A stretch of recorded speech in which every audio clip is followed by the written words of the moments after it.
Act 1, Scene 2. Exciting news. A street in Verona. Lord Capulet and Paris are talking.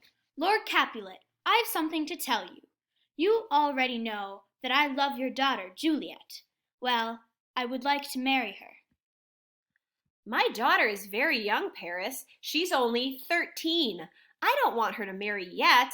You must wait for a year or two. Juliet doesn't really know you.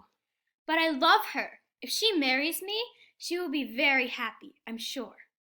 Paris, I'm having a party this evening. Juliet will be there, and many other beautiful girls will be there too. Come to the party. Enjoy yourself. You can talk to Juliet. Perhaps she will like you. Perhaps not. Remember, she is very young. A servant enters. Capulet gives the servant a piece of paper.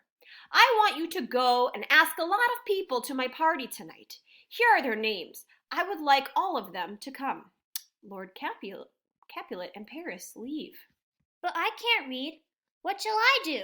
I know. I'll ask someone who can read for me. Romeo and Benvolio enter. Excuse me, sir. Can you read out these names for me? I have to ask all these people to come to Lord Capulet's party tonight. The servant gives Romeo the paper.